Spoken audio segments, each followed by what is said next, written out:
making our untimely demise timely through wielding greed and rethinking architecture. Many people will talk about the declining rates of biodiversity. They'll talk about the bad things we're doing to the earth, so going in that direction would be unnecessary. I want to explore this problem from a pseudo-artistic, pseudo-philosophical, and pseudo-psychological perspective. I say pseudo because I claim zero experience or expertise in any of the fields I've mentioned. That being said, I believe that these perspectives show more clearly the root problems in our relationship with nature. That's because you're going to the heart of the problem and seeing the driving forces behind human action.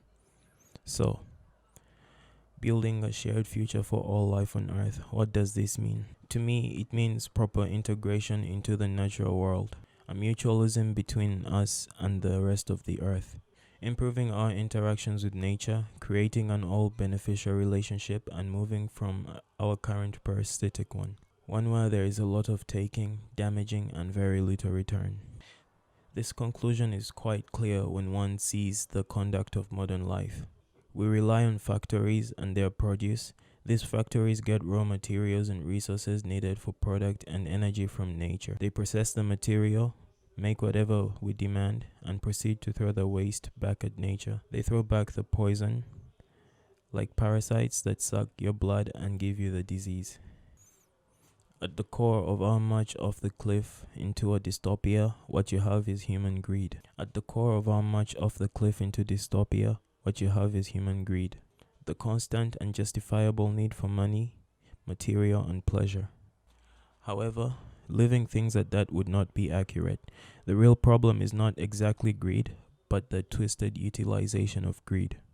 The way we utilize it determines its moral fabric. If in my need for money, I end up making a green energy company that helps to better the future of 7 billion by bettering our environment and making renewable energy more accessible to everyone, is greed bad? But what if the company took advantage of child slaves in its production? Greed and the majority of forces that drive human beings lie in the thin space between good and evil. Viewing greed as a simple force separated from good and evil and merely connected to either one of those by a good act or a bad act, you can see that human greed is not a problem at all, just like power is not a problem, just like any tool is not a problem. The true problem is in its utilization. This is what needs to be fixed. Greed is energy. It's a loaded gun. Why not point it in a direction that helps people, in a direction that thwarts the coming danger?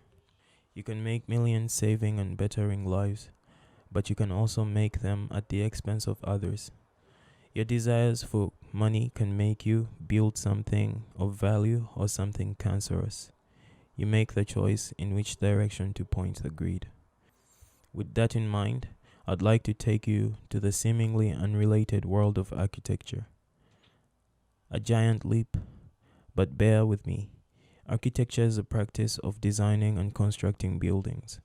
I like to think of it as more than buildings though. One is the architect of whatever one creates. In most minds, however, the act of creation is synonymous with piling, the stacking or layering of things. This isn't very accurate, but it is the stereotype. But like everything, there are two approaches to creation. To architecture, to the bringing into being of an object or idea. You can bring something into being, or you can simply find it through filtering. It's true that through stacking the pyramids were made, but through carving, taking away, we got Michelangelo's David. These are two equally valid approaches to art. One is simply more forgotten. Human innovation too can be seen in the same light. It is creation after all. If you take the general principle to life, which is the necessity of a balanced duality in existence, and apply it to creation, human innovation, architecture, you can see how a problem might arise. We have gone too far into one side, where we are stacking more and more, making more and more, building more and more. The process of elimination in architecture isn't implemented enough or stretched to a satisfactory point. What I'm trying to say with all of this is that we should stop building buildings and start digging them. The occupation of underground presents a partial solution for the human population problem while helping preserve natural habitats and pollution.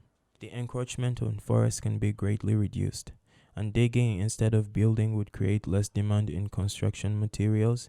This would definitely have an impact on pollution, considering that building and construction is responsible for more than 39% of global carbon emissions. To go back to greed and how it is merely a force to be utilized, if the greed for money were integrated and utilized in a good way, the solutions to the problems humanity is facing could present themselves more easily, as problems are simply opportunities for the high-witted to make money. From a perspective of a company with the correct utilization of greed, as an example, declining biodiversity, which is dangerous to all of us, could be partially solved while solving the growing house problem too. All of this with the cherry on top of slowing down the apocalypse for yourself while making millions in a new frontier.